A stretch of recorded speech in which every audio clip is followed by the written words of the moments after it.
Songs were written, composed, rehearsed. Friends and family were shown. Studios were booked, photographs were taken, and artwork was designed. Record companies spent money. In most cases, a hell of a lot of scratch was dropped. How exactly did these piles make it to the shelves? Well, that's what we're here to find out. Hello everyone, and welcome to Check the Credits, a podcast dedicated to exploring the hows, the whys, and the what-thas of awful records by legends of the music industry.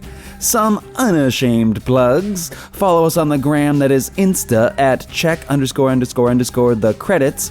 That's 3 underscores. On the Twitter at Check Credits, the good old Zuckerbook at Check the Credits, and our own www.check-thecredits.com. We are your hosts, Michael Green and Sam Unterglieben Glauben Golden Howard. Sammy, how you doing, man? I'm doing good, Mike. Actually, I should say I'm doing great. Wow. You like that? What was that? Yeah. I like that. Well, keeping that layer upon layer upon layer upon layer of vocals in mind, would you mind introducing for us the artist we will be covering today? I'd love to. This band perplexes me. I don't know whether to be outraged that they're not spoken of in the same manner as Zeppelin and Pink Floyd, or if I should just make big hair, power ballad, Günter Glieben jokes at their expense. Shouldn't a band that single-handedly created a genre of rock music and led that genre to be the dominant force of an entire decade be considered one of the best to ever do it? But what if that genre happened to be hair metal and that decade was the 80s? Right? See how it can be perplexing? Now, not unlike what JFK did when he used the newly created televised presidential debate to market himself as the new, intelligent, and handsome candidate for the presidency, these guys were pioneers of using MTV to garner the attention and interest of that new generation of rock fan. They also held the rare distinction of a rock band with more female fans than male. So pioneers of music marketing and dudes who have enough game to ensure they're surrounded by the ladies at all times? Legends, right? Or do you reframe it as if they were simply savvy opportunists who made throwaway bubblegum rock for teenage girls? See? Perplexing. But honestly, I've made my peace with this band for one overwhelming reason. It's not pyromania or hysteria. It's not pour some sugar on me or photograph. It's not the arena tours or the fact that when it came to the charts, they were second only to Michael Jackson.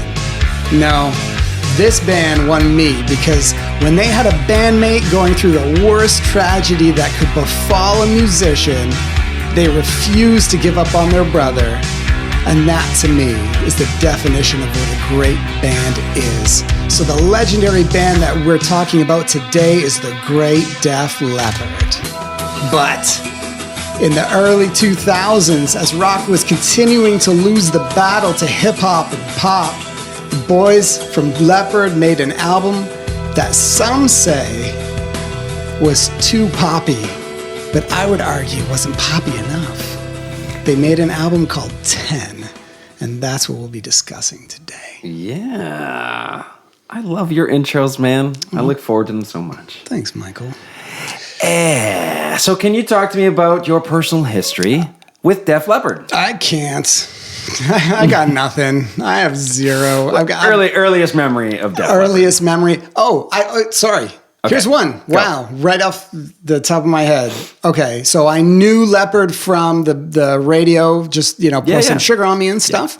Yeah. And we've already... Then? Like 87, 88? Probably not. Probably not afterwards. Yeah, probably after that. It's still on the radio today. So. Yeah. So at some point. Sure. But it actually might have been because when I was like a stupid, crazy YouTube fanatic. Yeah. I remember reading a book about them. So this would have been around 94-ish. So I knew who they were by then, at least. Anyway, there's this story about Bono is hitchhiking through America, and he gets picked up by some guy, some like teenage guy or whatever, and he's listening to Pour Some Sugar on Me.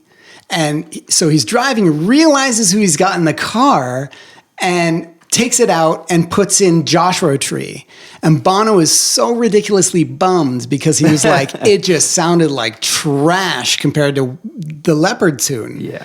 And so that really, it influenced them going forward to be like, no, if we're going to make a record, like it's got to bang, like it's got to sound great, like the Leppard guys. So what did they do? What album did they? And then they made Achtung Baby. Yeah. So thank you, Joe and the boys, for having a part of that, because that's my all-time favorite album. Yeah. And it's influenced by Leppard. I did not think of any of that until just now. So that's awesome. That's pretty cool. But that gave me a certain respect for Leppard that maybe I wouldn't have had. Okay. Yeah. How about you? Yeah. I remember that story. I remember that Bono story. Yeah. For me, I go back to my earliest memories. When you were in the band? When I was in the band. I remember listening to Pyromania when I was a little guy on vinyl. Of course. It was Kill 'Em All. It was Pyromania. Yeah. It was those records and stuff. That's awesome. 4 years old, 5 years old maybe. That's insane. And every album since then has been kind of an event for me, you know? So my mom was a huge Big Leppard fan too. Obviously the slower, more mellower stuff she likes. So that was definitely an access for me. Yep. Continuing on. Yep. So at like 8 years old, I was not going out and buying Hysteria. My mom would have for Love Bites. And then I would have been stealing her cassette or her vinyl and listening to it that way. So for me with Def Leppard, I go back, early memories. Yeah. And you kept with them? Yeah. Like music sort of saved my life. It still kind of is, you know? So there's those bands in the early stages of my development where I'm developing melody, song structure, and things like that. And Def Leppard were definitely one of those many bands that helped me along in songwriting and song structure and things like that. Anyway, 10. It's the first time you're hearing this record? Never heard of it. Never heard this album? Yeah. Okay. Totally. Do you have any quick first impressions before we... First impressions, I didn't love it.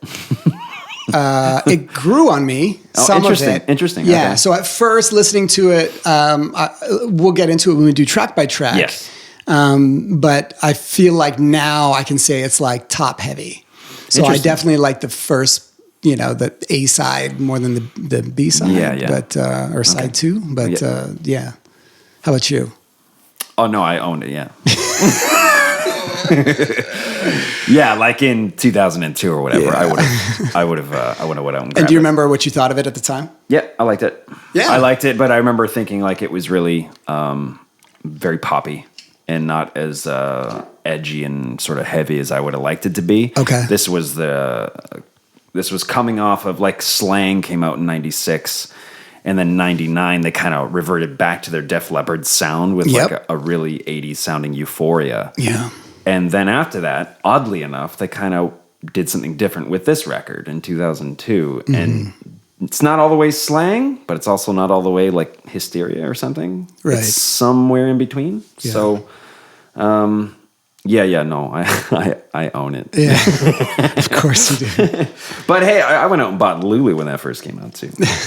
So what do I know? Bless you. So the year is 2002. Yeah. Some top news stories of 2002. All right. Let's go back. The U.S. invasion of Afghanistan. Was 2002? Yeah, I guess it would. U.S. conventional forces first deployed as part of Operation Anaconda. That's what they called it? I guess. What? I don't remember that.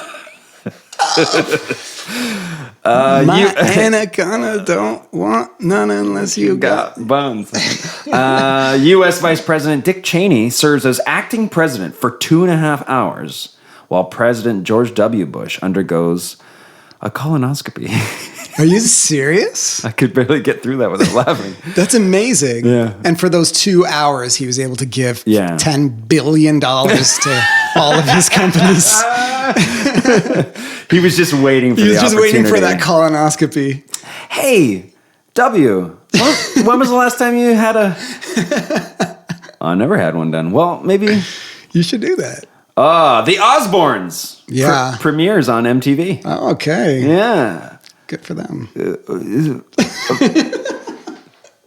That's all I have to do. That's the best. I have to go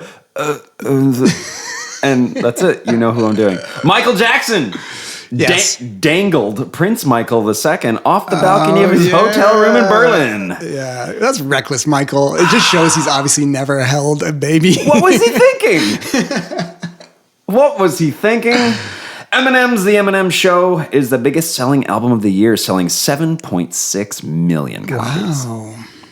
Yeah. 7, eh? U2. Yeah, what did they do? Performed during the Super Bowl halftime show and paid tribute to the victims of 9/11. That's right. Oh, yeah. They had that was cool. So good. Apple released its second generation iPod, which held a whopping 20 gigs of storage. Kelly Clarkson won the very first American Idol. Oh, yeah. 2002. Wow. That's her. Halle Berry became the first black actress to win the Academy Award for Best Actress. Yeah. I believe it was for Monsters Ball. Yep. Yeah. You ever see that movie? No. It's a little uncomfortable. Heath Ledger's in it as well. Okay. And Billy Bob Thornton has a schmeck scene with Halle Berry. And it is... graphic. Ow! And finally, the Sanyo SCP-5300 became the very first cell phone to have a built-in camera to be released in the U.S. For real? And the world would never be the same. Interesting. Yeah. Wow. Top grossing movies of 2002 were The Lord of the Rings, The Two Towers, Star Wars Episode That actually 2, comes into play, though, Attack of the Clones. The Def Leppard. For real? Just for me. Oh, okay. I'll explain later. Okay. I was going to say, because this is like Kevin Bacon? No, Def it's not Leppard's even. It's attached just, to- it's not even. It's just me being stupid. Okay. Star Wars Episode 2, Attack of the Clones, and Spider-Man featuring Tobey Maguire in the lead role. Yeah. Yeah. And James Franco is the... That's right. Yeah. So, how would you feel about going through the top 10 Billboard songs of 2002? This is an interesting one. Do I want to do this time? Come on, man, you have to. Because the audience wants to know if they do better than you. Come on. Let's do it. Let's do it. Coming in at number 10. Yeah. Puddle of Mud. Oh, man, I know it. I think they only had the one, Yeah. right? So, Is that the one? Is Puddle of Mud the ones to do? They're like an acoustic band. no. No. Is that Days of the New? Is that kind of what you're thinking of? Okay, maybe. Puddle of Mud. This so song it's had not- like that kind of harmonic, that pinch harmonic intro. No, I don't. I can't remember that. Blurry. Remember that song? I remember that song. Just because of that cool intro, I think the song is ass, but I really liked that harmonic Can thing. you sing it for me? Yeah, hold on one sec. Okay. Number 9. Usher. Yeah. Usher, number 9, 2002.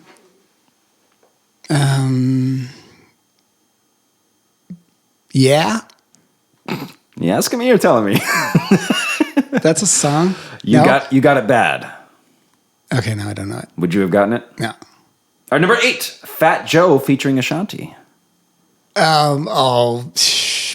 were just talking about Ashanti. We were, yeah. What did he do with... Man. I'm going to hate myself for this. Which one? Is Fat Joe fat? Is he big? He was. Yeah, He's he lost a lot of weight. Come on. Yeah. What's Love?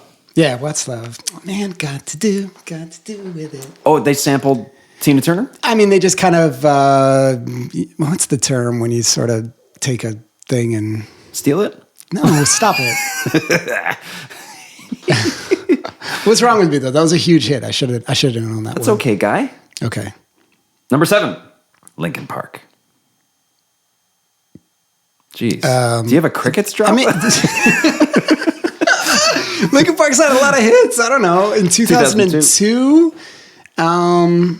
was that Meteora 2002? No, that would have been late. I think this is still the first record. Oh, really? I think it's still Hybrid Theory, yeah. Oh, so it's the shut up when I'm talking to you. Yeah.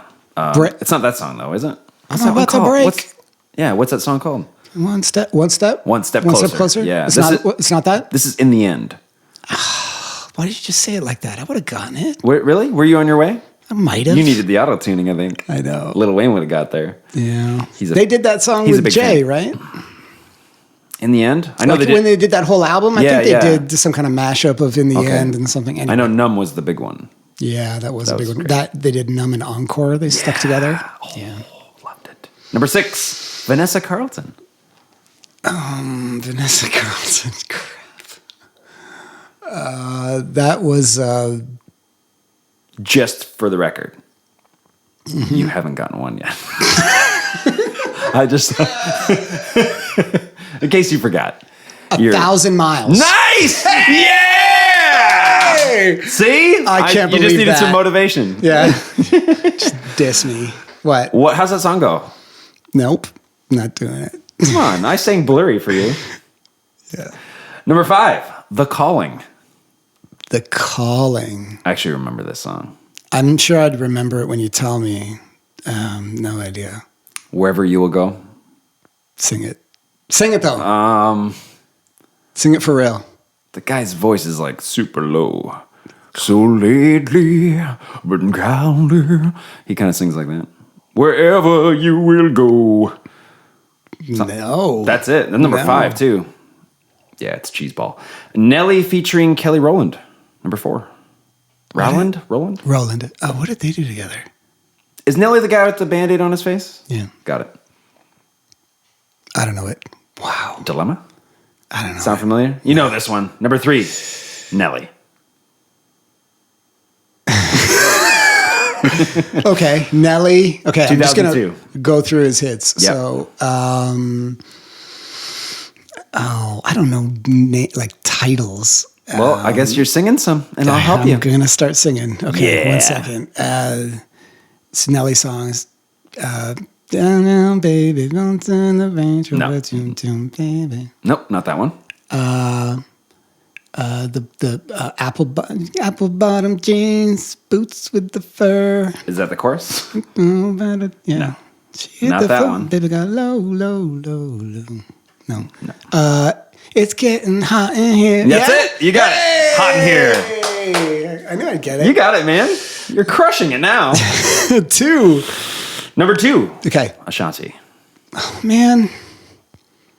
Okay. You got number 1. Ashanti songs. Ashanti songs. Number 1's a layup. Okay. Pass. Foolish? Are we allowed to do that? Pass to who? I thought I'd try. I have the answers. Foolish. You know what tune? If I heard it, maybe. I don't know. Why don't you just try singing something and see if that's it? Okay. I think it goes like... Foolish. That was genius. Oh, That's not man. Ashanti? She doesn't layer that much. We didn't plan that, folks. Okay, so the number 1 song. Foolish. I have to do that. The number 1 song. Okay. Of 2002. Gimme. Nickelback. How you remind. You got it. Thank you. What? Thank you, Chad Kroger, because Nickelback. Was that my 3rd or 4th or 5th? I don't know. Or 6? I think 6 out of 10, maybe. I'm bummed out a little bit. Why? So I don't know.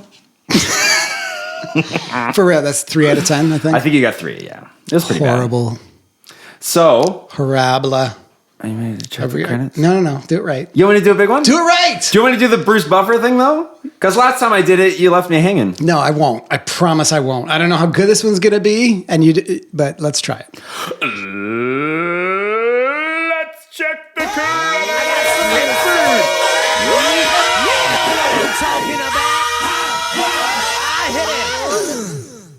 That was great. That was okay. You don't want to hear it again? Sorry. Turn the loop off. That's great. Is that all Joe, pretty much, eh? Yeah. All right. So Def Leppard 10, released in 2002. It features the Roman numeral X on the cover, That's right. recognizing it as their 10th album overall. Although it is their 8th release of all new studio material. Mm-hmm. So the other 2 albums are Retroactive, which is a collection of B-sides, covers, and rare tracks, and Vault, which is a greatest hits record. So a lot of people say X, they call it X, but it's supposed to be 10. It features 13 songs. It charted at number 11 on the Billboard 200 and number 14 on the UK albums chart. It did not sell to the standards of previous releases and failed to earn any RIAA certifications. I mean, that might be because... 10's a weird album. Okay, but that's out of context. Huh? That's Joe. That's what he said, and then they moved on. And he also did say... Because most people call it X. Hey, sorry, I stepped on Joe's toes. What's interesting about this fact that they mention it failed to earn any RIAA certifications is because Pyromania and Hysteria did the double back-to-back. Only band to sell, or one of very few to sell 10 million plus. Wow. Back-to-back. Back-to-back. Yeah. So that's... Of all new material. No greatest hits or anything. All brand new songs. That's great. That's you don't crazy. hear much about that. Like, when you think about that in movie terms, right, that sequels always suck unless you're talking like Godfather 1 and 2 or something like that. Sure. That's kind of like, you could, Scarface 2 wasn't very good. think about that in terms of... It's better than the original, though. You're the worst. No, I think that's definitely something to take note of. I think it's just funny that with Def Leppard, they felt the need that they had to mention that. It didn't sell in the millions like usual. Yeah, I guess. So, like their 1996 record Slang, it was another departure from that signature Def Leppard sound and was definitely rooted in a more pop direction. With the exception of an abbreviated version of the song Now being performed as part of an acoustic medley in 2012, nothing from the record has been performed live until this year, actually, on their current tour. Well, that's nice that they're doing it at all. The album received positive reviews upon its release, although it didn't get any label attention, definitely slipped through the cracks. Fans criticized the band for collaborating with certain Swedish songwriters that had worked with Britney Spears and Backstreet Boys, among others. More on that later. Yeah. This is the first Def Leppard record which drummer Rick Allen actively took part in the songwriting. He is only credited with co-writing 3 songs in the rest of the band's entire catalog, but on this album alone, he co-wrote 11 out of the 13. What? Right? Good for you, man. So, you feel like going through the producer credits? Yes, I do. Oh, man, that was great. So let me just say, Okay. out of all the singers so far that I've listened to their acapellas, Joe Elliott says the dumbest ish in between lines. Yes, he does. Yes, I do. And I love him for it. I love it. So entertaining, though. Yeah, it is. What if he didn't? There's no episode. Yeah, there's no episode. Producer credits include Pete Woodruff, almost exclusively Def Leppard credits in every capacity since the early 90s. Writer, mixer, engineer, producer, Wow. etc. What else has he done? Has also worked with Robert Plant, Simply Red, Rick Ross, and there's a ton. Are you serious? No. and there's a ton of his solo work to check out. Oh, you're the best. If you're so inclined. Also listed is Per Alderheim. What? Per Alderheim, a Swedish musician known for working with Max Martin as a producer at Cheiron Studios, which was a Swedish studio famous for producing acts from the late 90s and early 2000s like Backstreet Boys, Boyzone, NSYNC, Rick Ross, and Britney Spears. I've mentioned Britney Spears and the Backstreet Boys a lot more often during a Def Leppard episode than I thought I was gonna. I'm the boss.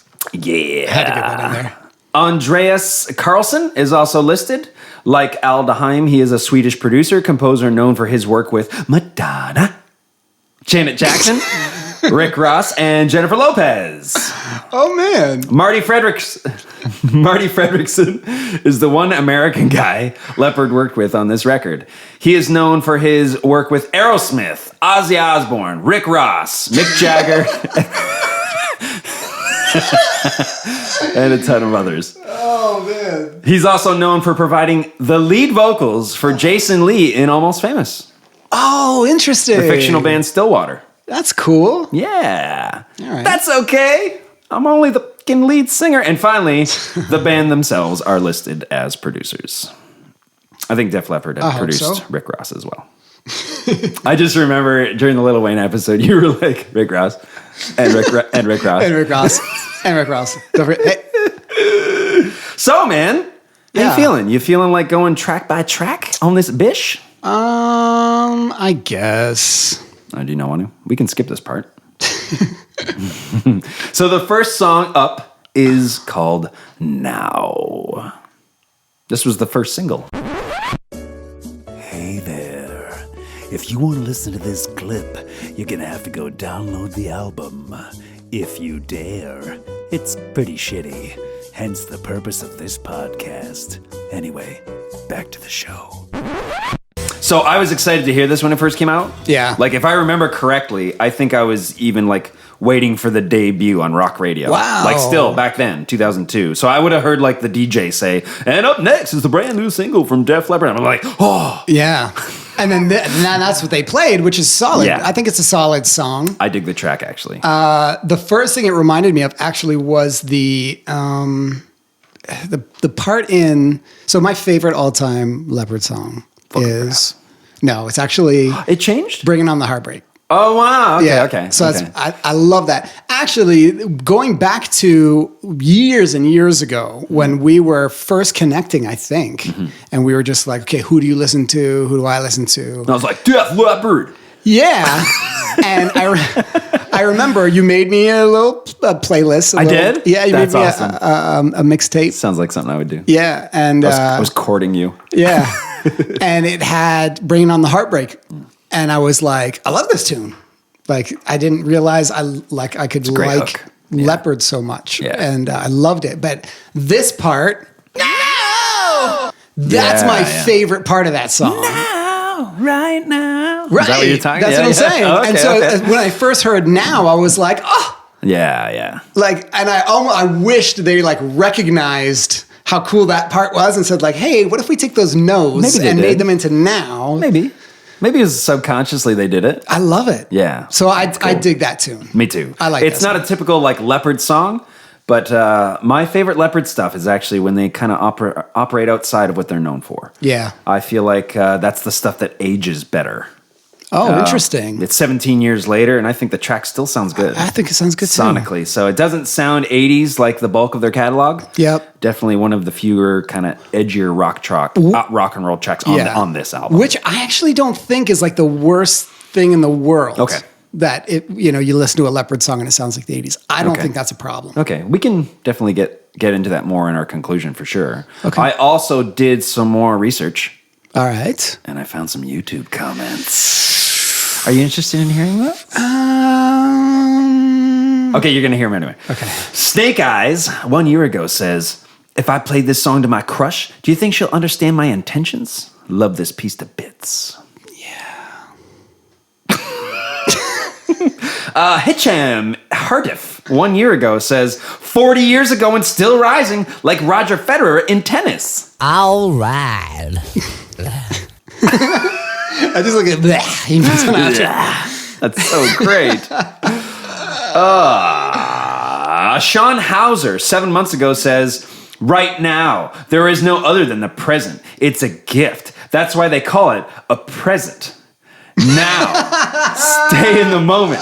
Forget yesterday, and tomorrow isn't here. Now is the ticket, one day at a time. Yeah.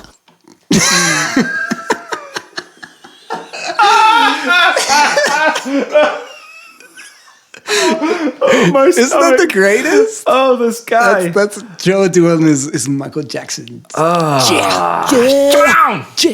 Come on, Lee. Come on. Matthew won hockey 7 years ago says, well, it was hard, but I found a Def Leppard song I don't like. All right. Are you sure every single one of those is Joe? They're all Joe, and I've got it's like great. 500 all rights. Yeah. So I'm just gonna do Yeah. another You got all any of right. those? Oh, I've got a lot of yes. The next song is called... Yeah. There's a lot of yeah. That sounds rad. Yeah, man. That dude could sing. Like, Yeah. obviously. He couldn't always, though.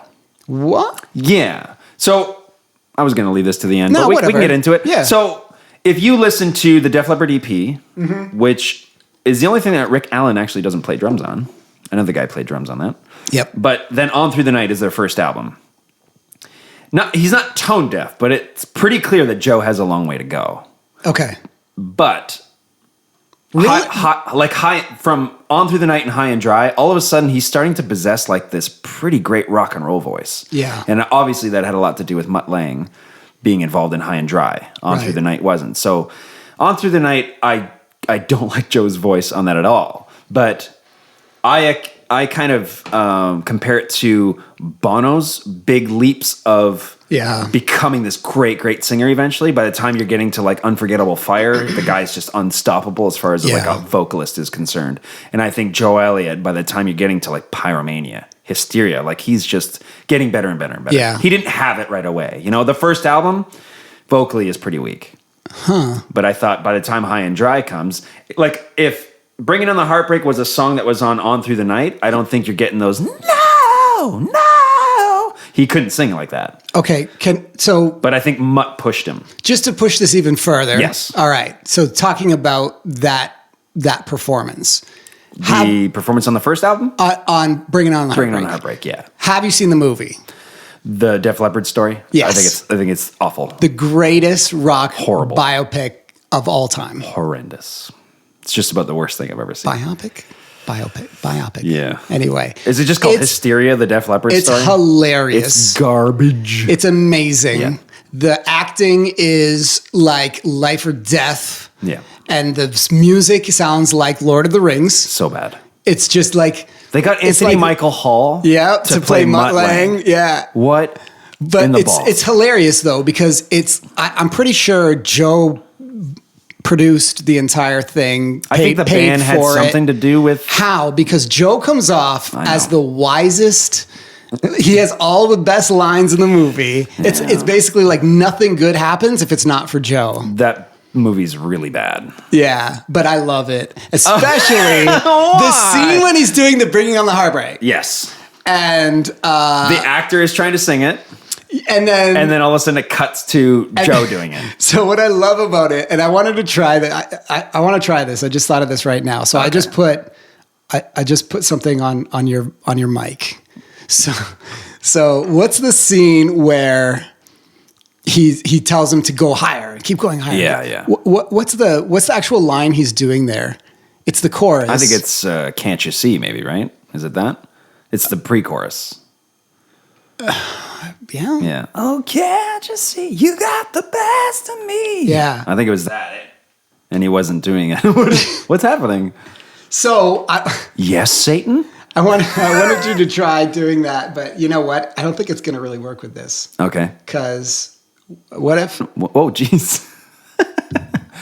No, my balls are in a vice. What's happening? I wanted you to try doing this to see if we could recreate the...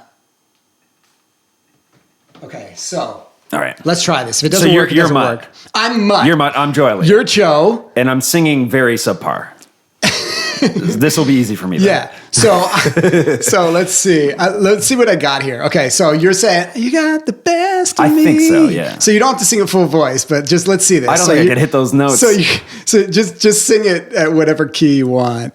Oh, really? You're not going to give me a backing track? No. Okay. Do you want me to sing it like well? No. Okay. Not well. Just be like, you got the best. You got the best of me. And I'm saying like, no, you got to go higher, man. Oh, okay. You got the best of me. Oh, that's right. I can't do this. And then he just keeps layering vocals. Oh, can't you see? That's great. And then do the Bringing on the Heartbreak.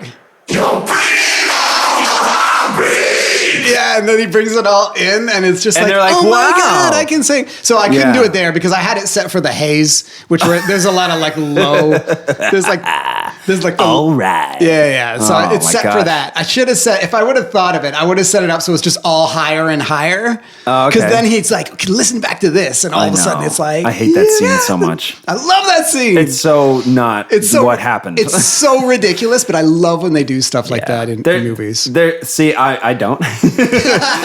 there's a lot of scenes like that in Bohemian Rhapsody. Okay. So Bohemian Rhapsody has got a bigger budget and is better than that Hysteria Def Leppard movie. Okay. But it's really quite weak. The movie itself. Yeah. Rami Malek is Freddie Mercury. It's an incredible performance. And Okay. they gave him the Oscar. Egyptian. Okay, keep going. Oh, is he? Yeah. Oh, cool. Yeah. I knew he was, Yeah, he's oh Egyptian. my gosh. I thought he was from like Don't even try. Egypt. Okay. Cool. I would watch the movie just to see the performance. Yeah. But the movie's quite crap. And there's plenty of That sucks. There's plenty of moments in the movie where it's like, hey, check what I got. Stomp, stomp, clap. Stomp, stomp, clap. See? And it's We Will Rock You. It's like, Yeah. that's not how it happened, So- and you freaking know it. No, of course not. But they Anthony gotta, Michael Hall was there, and he was like, guys. but they gotta do stuff like that. Sure. Right? So like every movie, like even the Okay, even you the- say they have to do stuff like that. I would rather not be in there, dude. Yeah. I really would rather it not be in there because it's not Okay, authentic. so It's let's not talk real. about actually a good one, like a good biopic. So you've got, Walk the Line. Johnny Cash. is that considered a good one? Yeah, I thought a lot Reese of people- Witherspoon won an Oscar for that. Yeah, but I thought like Joaquin Phoenix crushes as I thought a lot of people didn't like it. Like I remember it being compared to Ray, and people had been like, nah. Oh, Ray's amazing. Yeah. Yeah. Ray is definitely Like the stronger Ray's movie. like the standard, Yeah. right, for that kind of a thing. But Yeah. even, What's tough is that like Jamie Foxx didn't do the singing. He did the piano playing, but he was already a classically trained pianist. yes, But he didn't do the singing. did he not? No. That's surprising because he does a great. He's a great singer. Impression. But Ray Charles is pretty, like, I don't know, to get it to be. Yeah, because I he don't know. does it on like the beginning of the Kanye song, right? For the He does a Ray Charles impression? Yeah, for Oh, hearing that. She's in the money. Oh, that. Yeah. That's Jamie Foxx? That's Jamie It's not Foxx. sampled Ray? No, because they changed the lyric, right? Okay. So anyway. So We've got on to a tangent. What's happening? yeah. So was our anyway, point? no, because even in the Straight Outta Compton movie, I still haven't seen it. Oh, okay. So That's sad. That was really well made. I mean, especially when you think about it compared to like the Tupac movie or the Biggie movie, like way, way better. Sure. But they threw a lot of stuff like that in there too because it's a movie. And so you want it to be. Is it as cheesy as the Leopard thing? I feel like it would. No. It's not even close. Right. That's what I'm saying. But no. It's still like he brings in. They bring in Snoop in the movie, and they Right. bring him in, and then he just like nails it, like right away. And He's just there's no way that genius. it really went down. I remember hearing Snoop talk about it, and he was like, "Yeah, it didn't really go like that." But, Yeah. See, that's what it. But, like, you especially gotta- with things like everybody's still around. yeah. Like, why didn't you just ask Snoop? How did this go down? No, they knew. Like Brian May and Roger Taylor are still around. yeah, they Why- knew, but they got to make it interesting for the movie. You don't think that would be crazy interesting to see how it authentically really went for down? us, but not for like people just watching a movie. So who cares about that? Like we'll watch the classic albums, yeah, and dig all this like the stories. the stories of Yeah. it. But like in a movie, like they got to go quick, man. They got to be like, Oh, I guess. I don't know, it's gonna happen. But I know. The Leopard I know movie, there's like creative license there. yeah, the Leopard movie is just so bad. It's good. So I went, no, don't listen to him, guys. Don't listen to him. He's trying to trick you into No, it's wasting the your time. greatest. If you go into it as a Leopard fan, which I did, Yeah. it was a pile. yeah. So if you're No, just like a if you- music guy, then it's fine. If no, Yep, it's not. Yep. No, I'm right and you're wrong. If you're a No. if you're a music say fan, is a lie. Yeah. if you're a movie fan, yeah, you're like, your whole life is garbage. it's always bad. Yeah, Scarface is overrated.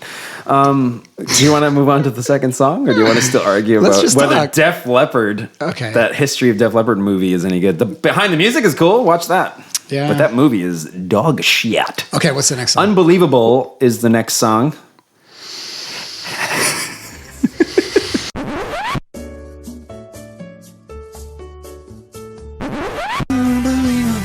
That no member of the band was involved in writing. Yeah. Obviously, Max Martin is known for writing and producing enormous pop hits with the likes of Adele, Maroon 5, Justin Bieber, Katy Perry, Rick Ross, Taylor Swift, our boy Justin Timberlake. Are you serious with Rick Ross? And the list is never ending. No. I love that. Martin is the songwriter with the third most number one singles on the Billboard Hot 100 with 22 singles, behind only, take a guess, in the number 2 spot with 26 is Michael? John Lennon. Oh. And number 1 with 32 singles? Jay-Z? Sir Paul McCartney. Sir Paul McCartney. Yeah. Oh, man. Isn't that crazy? Holy smokes. He's number 3 behind John and Paul. That's not right. That's not right. That's not right. It's not right. Who's this guy? I know. In addition, he has the second most number one singles as a producer, behind only. Want to take a guess? George Martin. Then, yeah. Sir George Martin, yeah, who had 23 number one singles by the time of his death in 2016. So the band actually spent 2 days in Sweden working on the track with the writers at Polar Studios, which is studios made famous by ABBA or ABBA. No. ABBA. It's a good song, a good hook. Oddly enough, it wasn't a single. I don't think so. Considering who the writers were. Yeah. It wasn't a single. I like Joe's vocals here. It's not a Def Leppard song, No. really. It's cheese. Complete with a key change after the bridge. I don't have that. I don't have Lil Wayne yelling bridge. Bridge! I don't know. So I didn't like this song. And in my intro, I said they should have gone poppier. So this is pretty This poppy. isn't necessarily what I thought What by you meant? poppier. Okay. So what do you think then? What did you mean?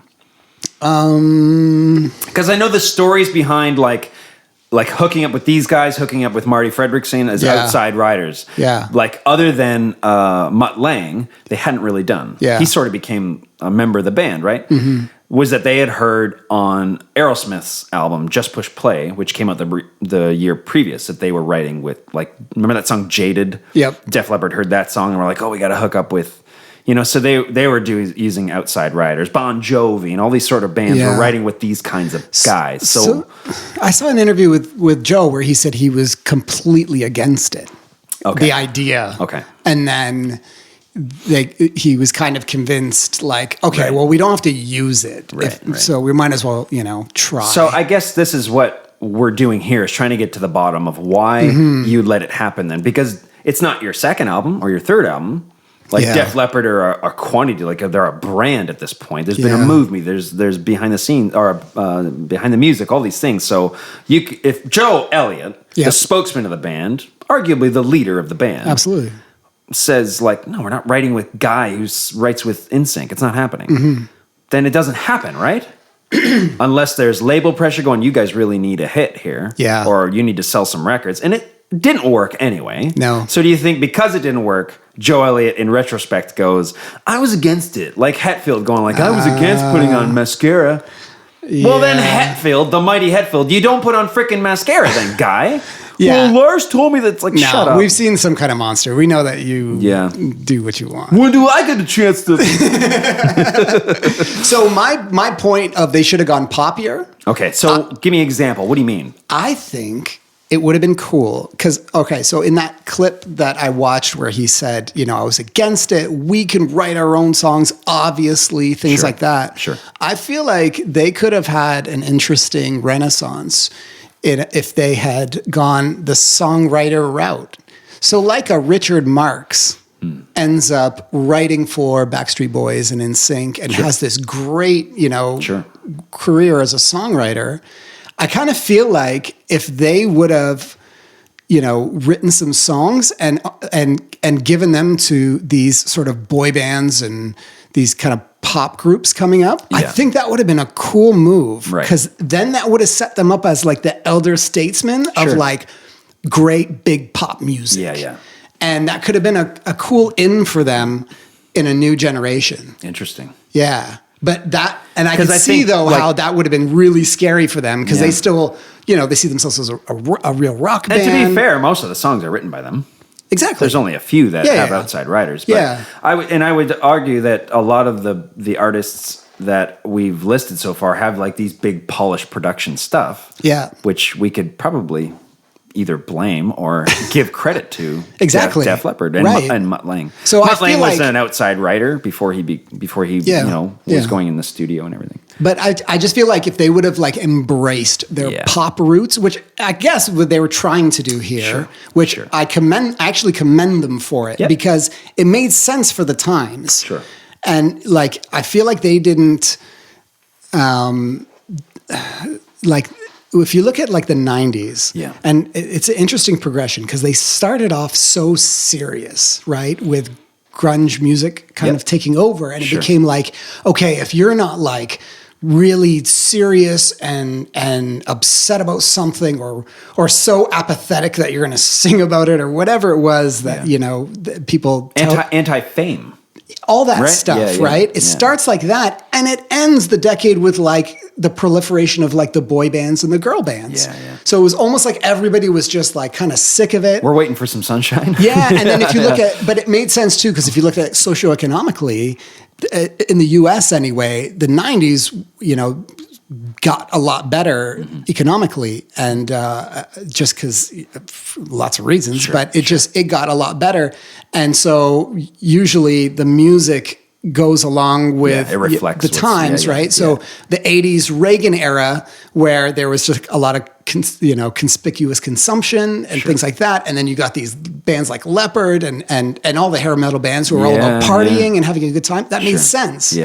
And then like the early 90s recession, and then you've got grunge music. It made sense. And then as the economy gets better, you get all these pop music. So I say all that to say that like these guys could have really like, oh, we're coming back around again. Here we go. Right? Like it's our time. Now, early 2000s, you have 9/11, and then you had, late 90s, you had the dot-com bubble and stuff like that. But, so it wasn't all gravy, but still, I feel like with the music being as poppy as it was, rock really declining even more and more, right? Becoming less and less of a thing. I feel like they could have just picked up like the Masters of Pop label and just gone with it. So that's why I say like it would have been interesting to see them like really go for it. Yeah, because with the Aerosmith and the Bon Jovi and the Def Leppard writing with these outside writers for their own records, a lot of them have been criticized for it. And they usually look back on it as like, what were we thinking kind of thing. Yeah, I don't love the idea. Yeah, I don't like the idea either, but I like your idea.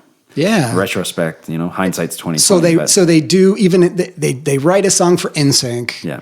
And then they come up with their own album. So now the kids know who Def Leppard is. Sure. And then they come up with their own album that they don't have to pander and be like, bye, bye, bye, or so, you know what I mean? But they could do something that maybe even production-wise, the aesthetic could be a bit more. Okay. So on this album, as we'll hear, it's still very much pop rock. Yeah. So it would have been interesting if they would have gotten, who's a big producer for those boy bands? Max Martin. Maybe even let that guy write the whole track or something. Does Timbaland have anything to do with that? Or was Timbaland, was he just Justin Timberlake once Timberlake went solo? I think so. He didn't produce boy bands. Yeah, I don't think so. Because there were a lot of them. Yeah, but it would have been interesting to see them write a song to one of those tracks or something like that. I feel like going through a Def Leppard discography, every album is important. Sometimes it's just like, well, they probably could have not made that. Yeah. Like Van Halen 3. Yes. I think that didn't have to happen. So you think this had to happen? I think it had to happen in terms of every album they put out is a learning curve, or it's an oops, or they learn from it, or something like that. Yeah. So I feel like this had to happen in order for them to learn to not do this or to continue down that road. And Def Leppard are like that. They're still sort of students in that way, Yeah. We're only on the second song. We should probably buck up here. I'm sorry. No, that's okay. I like these tangents. Right. I've got some YouTube comments. Oh, yeah. All four. I forgot about all the work, Mike, you put into this. No, let's just do my parts. So all four of these comments are from Diana Lee. All right. And I love it. They're from various times, but still only months ago. Really? Yes. And various times, she'll just come back a few days later and be like, yeah. That's amazing. So 6 months ago, she says, What voice should I do? Diana Lee's a woman. Okay. Do we do the pillow talk voice? Let's just say it. Okay. I wish somehow you would at least let me know. Do you remember that time long ago? I seem to recall a love that took place. It had your name signed to it. I think through your DNA. I just want to talk to you about it, please. Such a woman! Diana Lee, 4 months ago, says, I want to let you know I'm trying really hard to express how I feel. Searching for the right words to convey. Only my emotions are able to portray. I keep thinking about you. And sometimes it makes me happy, followed by sad. Keeping me in check. Don't want to step out of line as much as I so want to see you. Not knowing how I can make that come true. You are always close in my heart. Maybe someday we can have a brand new start. Hugs. Diana Lee, 4 months ago, says, one and in my heart and soul. What? And Diana Lee, 6 months ago, says, you are unbelievable. Yeah. Next up, You Are So Beautiful. We finally got to the third song. Oh, man. Oh, gosh.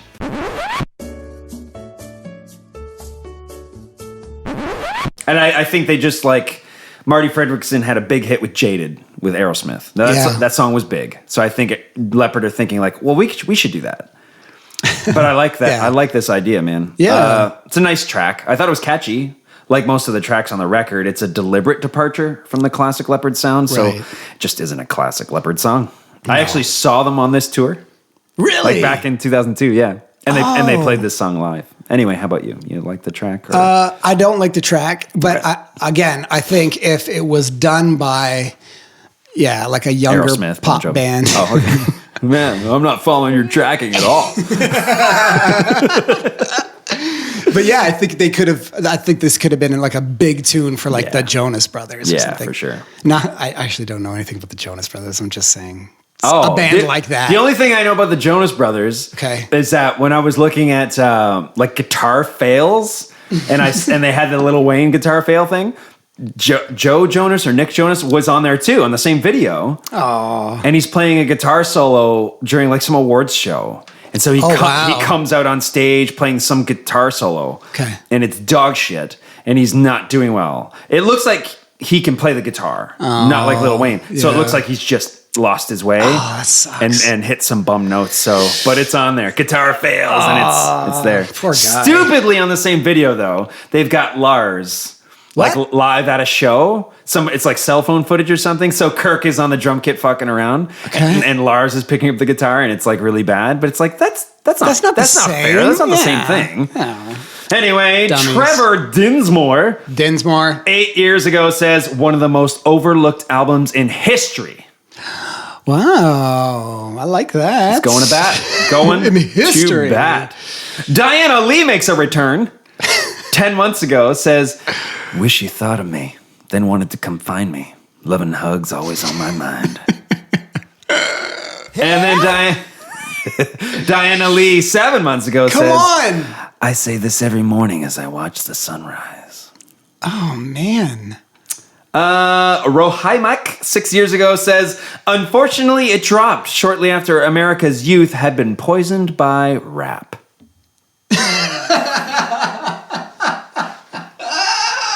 What does that mean? Ow! Oh my gosh. Every Day.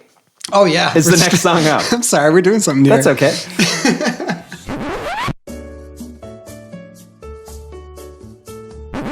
Pop-tastic. Mm-hmm. Nice tune. Cheese, but nice. Yeah. That's about all I got. Yeah, it's forgettable for me. I don't know. All right, well, John Knapp, 2 months ago, says, Def Leppard is today's iconic rock god! Sweet! What? Sweet!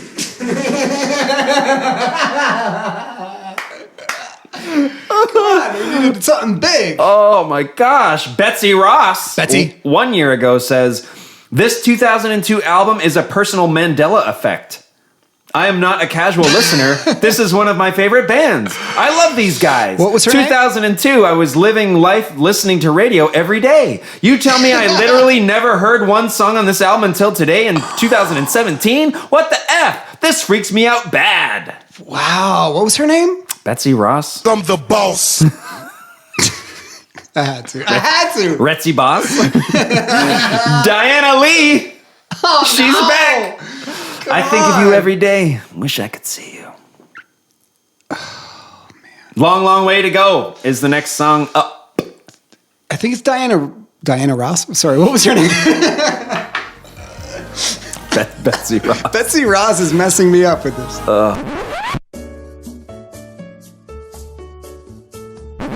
You say wasabi. This was written by Steve Robson, who has worked with James Blunt, Robbie Williams, Rick Ross, and Faith Hill. Leppard would go on to collaborate with Faith Hill's husband, Tim McGraw, on their 2008 album Songs from the Sparkle Lounge, another decision that polarized hardcore fans. So unlike what Bon Jovi did a country record. Yeah. Def Leppard did a Def Leppard song with a country artist. Tim McGraw helped write that song. Yeah. Wayne... Was it a good song? No. Okay. So bad. Is it tough and tough? And I did hear that. Yeah. Wayne Hector, who is known for his work with Nicki Minaj, One Direction, and Jason Derulo, Rick Ross, of course. This remains their last UK Top 40 single, reaching number 40 in 2003. Yep. That's so great. Isn't it? What song is that from? I don't know. What is that, Joe? A version of the song turned up on Lionel Richie's 2004 album, Just For You. What? Yeah, he did a version of it. Wow. 2 years later. It's a fine ballad. It's not unusual to have several of these on a Leppard album. It's a nice track. A lot of YouTube comments were very heartfelt, expressing how it had gotten people through loss and difficult times and stuff. Wow. So, yeah. How So about you? nothing funny? I got nothing funny there. But YouTube comments, I've got a couple. Oh, so they did. They did come Oh, out. I'm sorry. I meant yeah. No, there was a lot of them that were like, I lost this person and this song got me through it. So yeah. It's, For me, yeah, for you. it's not a song I would listen to, but it's not We're really. all through a tough time though. Sorry, that was a dick thing to say. Yeah, it was. No, I don't know. It's not my kind of music. So, But it's last hard episode for you me. were all about the power ballads. It's a power ballad. No, Yeah. not. Look up to the sound. Yeah, no, that's a proper power ballad. Ooh, Def Leppard Yeah. were the originals though. Yes, and I love their original power ballads. Oh, they but didn't write this one. This to me wasn't like a big. In 2002, who could it have been a big hit for? Lionel Richie tried. Yeah, Didn't work for him either. Because I think it's a fine song. Like the chorus has got something there. It's a fine chorus. Yeah, no, it's fine. But who could have done it? Shania Twain? Yeah, Probably, yeah. yeah, absolutely. All right. Well, Julie Sloan 5 months ago says, "This is the one that will kill me when my current relationship ends, as it eventually must." You betcha. Yes, it will. Did I use that one already? I used it already. I'm No, sorry. did you? I don't know. I think so. All right. Ryan's vlogging it 8 months ago says, "No disrespect to my dad, but I wish I had Rick Allen was my dad."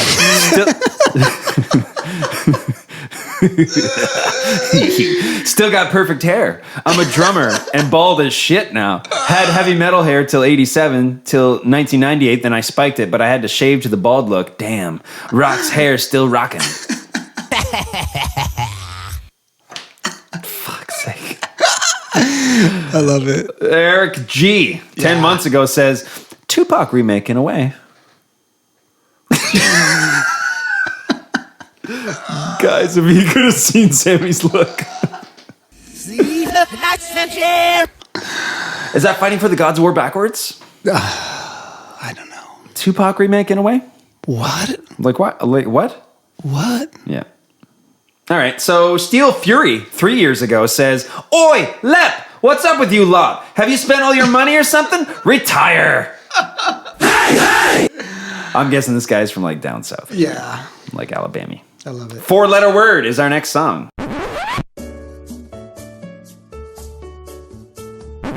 This was the second single from the record. The first song on the album thus far written solely by the band. The first true rocker, really, as well. Joe, I thought he sounded inspired on this one. He's still got some fire in those pipes. Fine tune, likey. And yourself? I didn't like it. No, why? Tell me how I can change your mind. Why didn't I like the song? Yeah. The lyrics are dumb. What? Def Leppard write great lyrics, so step. Wow. In my thing, I've got I hate the guitar riff. Where's their country album? Hey. Yeah. I think I was... Because it's finger picking? I was thinking, maybe. I don't know. I'm simple like that. I like the drum sound. Do you remember the scene in the making of Hysteria, the classic album's Hysteria, when Phil Collin is saying that Love Bites was a song that Mutt Lange actually brought in. Yep. And it was a country song. Yeah. With that finger picking. That's right. That's right. Love. You said it was a country tune. Mm-hmm. So it sounds like they kind of have that in them. And they did do it. They did this song that's got that kind of twang to it. And then the Tim McGraw thing. Yeah. Good gravy. The Calypse 6 years ago says, "Nice. I like Def Leppard very much." Suck it. What song is that from? I think that's Pour Some Sugar on Me. He says, "Suck it." Maybe not. I don't know. No. It's, It makes sense if it would be in that song. It's Love Bites. This one's called "Lick My Love Pump." Diana Lee returns 10 months ago. Says, "Go away, Diana." "Wish you were looking for me." Did you say Diana Lee? Yeah. I thought it was Diana Ross. No, that's Betsy Ross. Betsy Ross. Diana. And then I messed it up and said Diana Ross. I'm sorry. I'm not. Are you here today? Diana Lee, 8 months ago, says, Sorry. "Thinking of you." No. Diana Lee, 10 months ago, says, "I wish we could kiss." Oh. I love it. Oh. "Torn to Shreds" is our next song. All right, let's do it.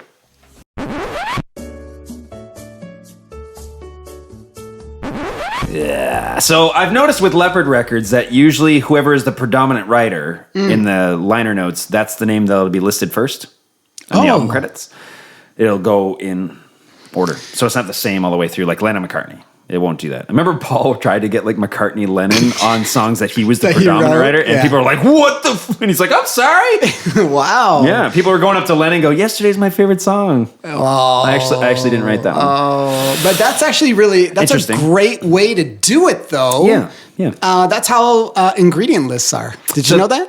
Ingredients? Yeah, like for baking cookies. If you're reading like the ingredient list on the back of a I do all the time box. The first ingredient, it goes in order of the ingredient. The first ingredient's riboflavin? Riboflavin, right? It's always riboflavin. Yeah. What's riboflavin? It's right after cornstarch. Yeah. Do you have that one? Do I have? That's how Rock of Ages ends. And it lights a match. Are you asking? Too loud, man. Too loud. So, oh no, that's not the same song. That's my bad. Are you asking me? Are you asking me if I'm professional enough to be ready with?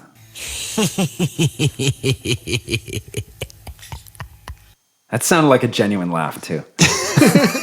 You know, there's a genuine laugh at the beginning of what's the Gunther Glieben song? Oh, Rock of Ages. Rock of Ages. Yeah. They actually laugh at the beginning. That's Mutt who does that, by the way. Yeah, but they laugh right before they come in. Is that on? Can you hear that on the regular? There's a little giggle. Yeah. Okay, I didn't know that. I was listening to the acapella and I was like, oh, they're laughing. Anyway, the credit thing, that's cool. That's back from like Pyromania days. Yeah, too. that's awesome. Yeah. So I like that. With this track, Phil Collin is listed first, followed by Savage, Elliott, etc. Phil Collin, not Phil Collins. Did you just say Collins? No. Oh. Just wanted to make sure you weren't like, oh my God, no way. That guy from Genesis writes with Def Leppard? So you're saying I can't use this drum fill? I had it ready.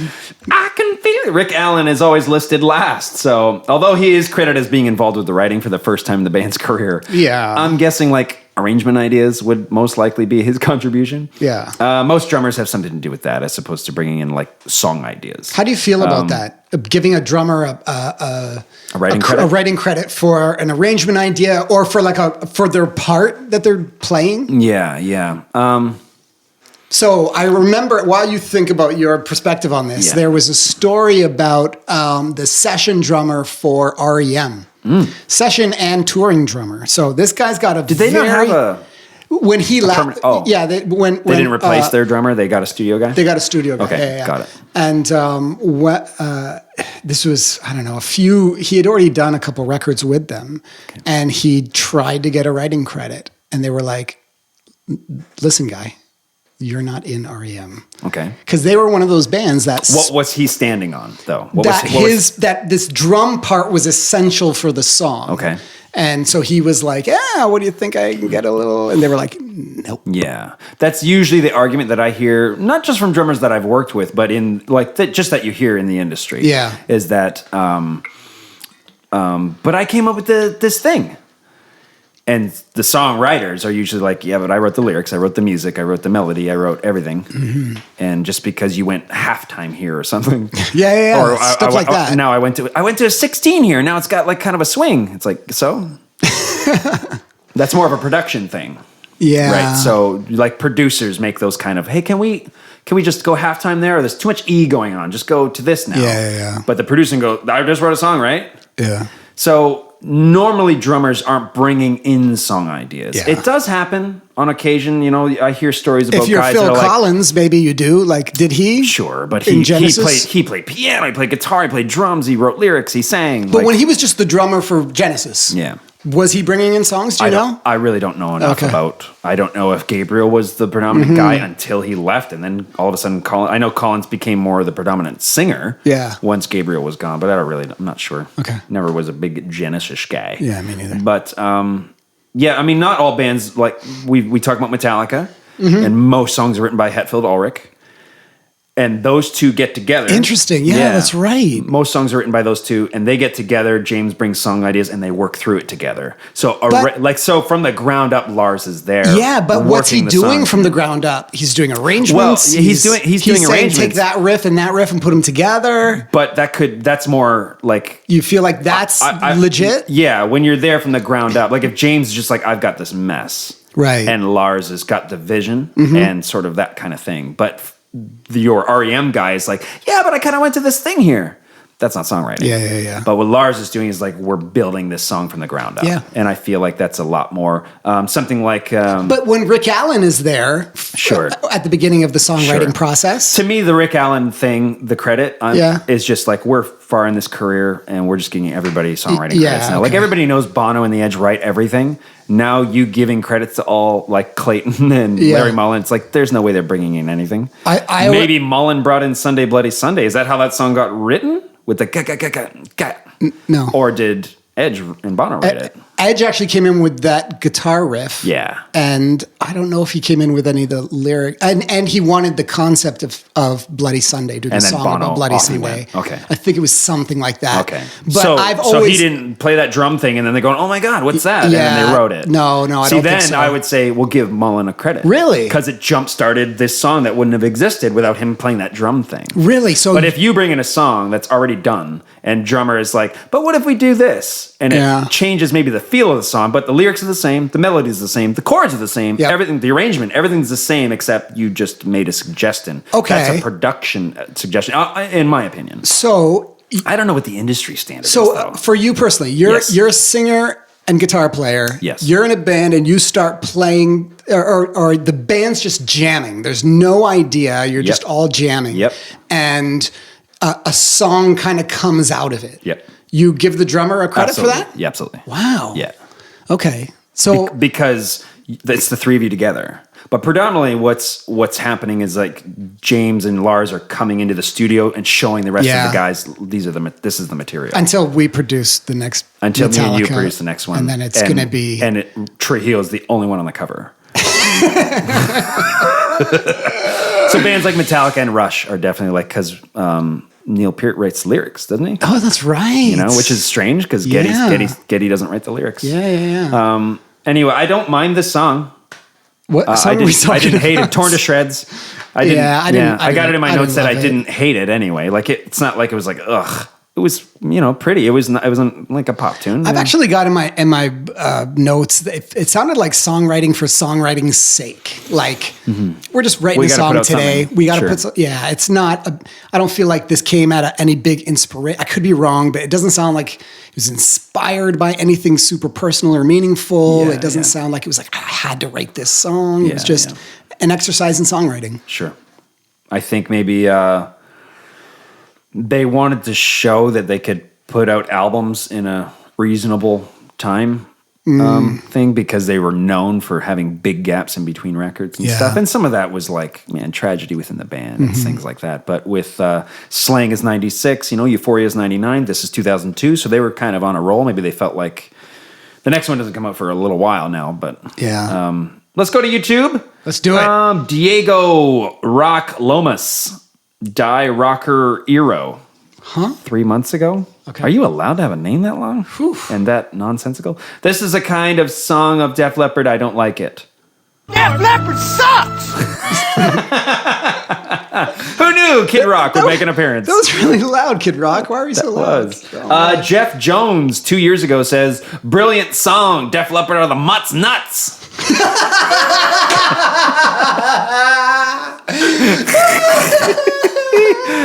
And of course, that's Mutt's a little known band. Mutt Lang has that band called Mutt's Nuts.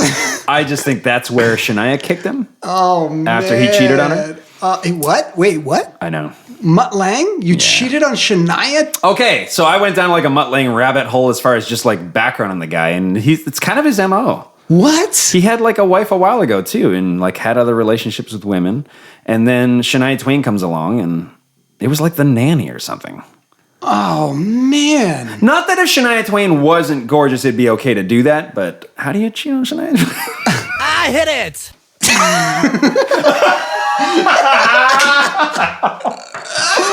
Oh, that better not be why. Oh my gosh, Mutts Nuts! Mutts Nuts! Can we start a band called that? I thought we already did. Oh man, we just did. It's called. It's like I hit it. Diana Lee makes a comeback at 10 months and says, "Wish things were different in this life. I don't plan on coming back again, but if I am able to let you know somehow, I do love you this lifetime." Love Don't Lie is the first one up. Diana. Frick's sake.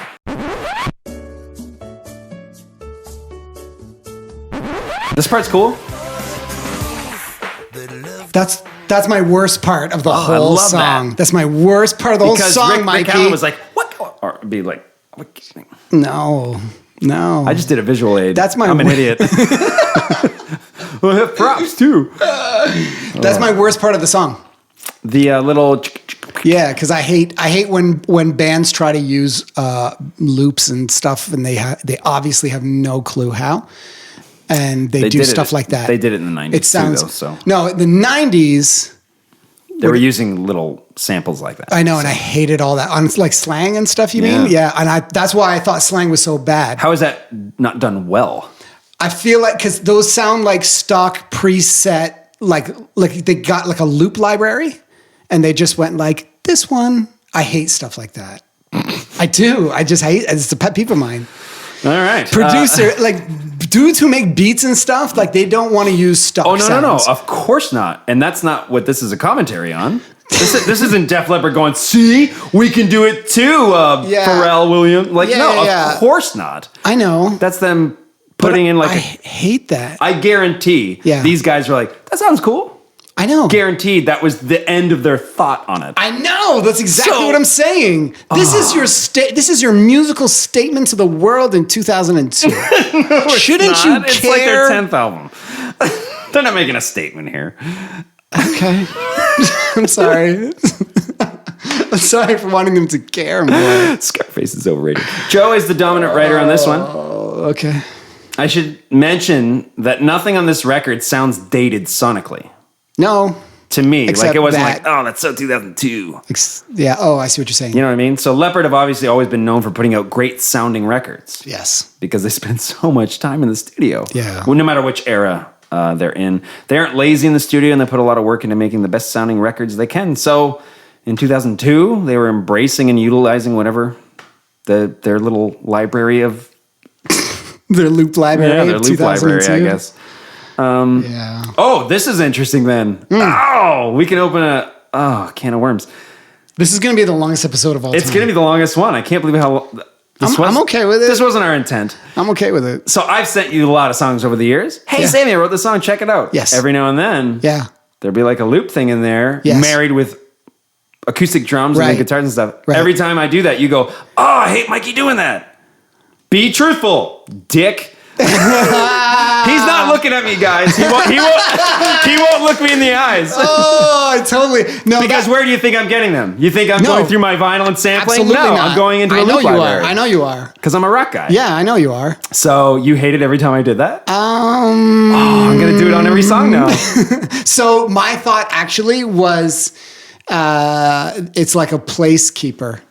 Placekeeper. Yeah. Explain yourself. For when I get to come in and be like, hey, I love this. Why don't we try to do this for that part? I'm not following Like I always thought that I would like, I'd come in and put a little razzle dazzle on it. What?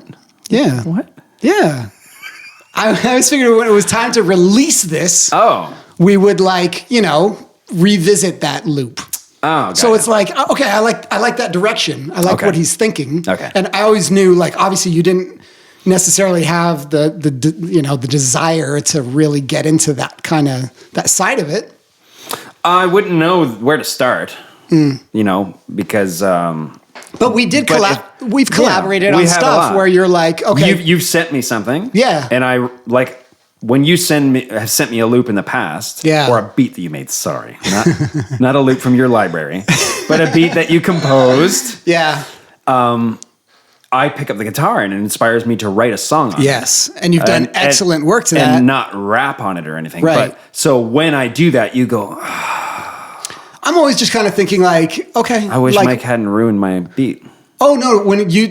No! Like obviously, we've discussed these things. Like you've done. Yeah, you've but I done need great. you to compliment me on the air so that everybody hears how great I am. So the intro song that we use every time, every episode for this is exactly that. It was a beat I made and then sent it to you, and then you added a guitar to it and like wrote couple this whole guitars, thing yeah, over it. yeah. Yeah, and I loved it. Yeah.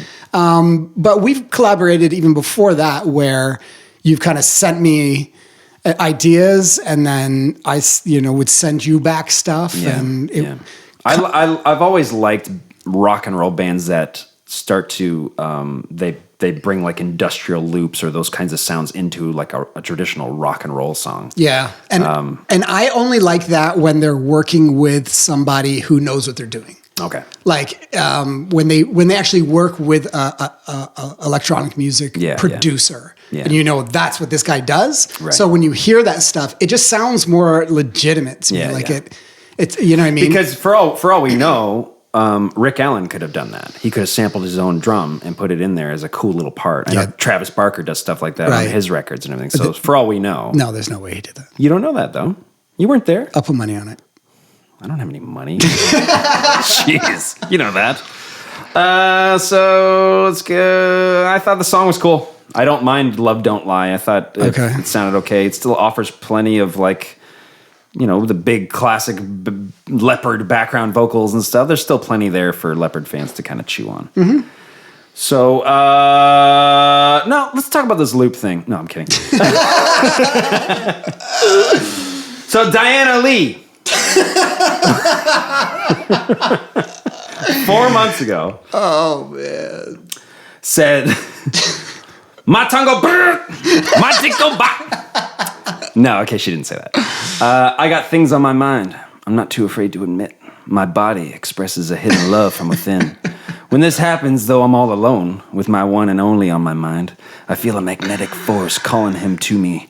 Now, if only I could bring him into my physical reality. Come on! Okay, this is great though. Snake Eyes 4 months ago says, "I see your comments on every video of this album. Is everything okay?" Oh! Yeah! All right! Yes! All right! I like that. Yeah. Rebel 2010, 7 years ago, says this song should have been a #1 hit for many weeks in a row. So I'm thinking he likes that loop thing. Fine. Ellen Hemingway 2 years ago says sad but true. Love don't lie. Sad but true. All right, the next song is How did I not have that fill ready? You know what I meant to say? Speaking of which, sorry, did I get too close? This is my space. I'm sorry. The Gaga. I don't think that was sad but true. I think we that's were the wrong song. I think it was Unforgiven. Oh, okay. That he sang that for? I think so. Gotcha. Because what's the Bob. how does Like it go? you're obviously listening and a huge CTC fan. I actually saw Bob Rock with a CTC shirt on. Yep. So, sure. if you could just clarify that for us, that'd be great. If we just give us a rewatched the DM. documentary, we'd probably Wouldn't it be cooler to just have Bob Rock message us, or actually come in? Bob, come in.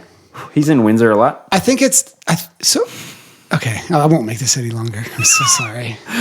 Oh, we're long-winded today. Yeah.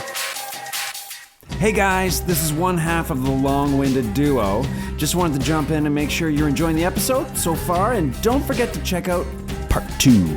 Also, if you haven't yet, subscribe to the podcast so that you can be a part of all this gold. Share it and like it and tell all your friends. Hugs and kisses on all your pink parts.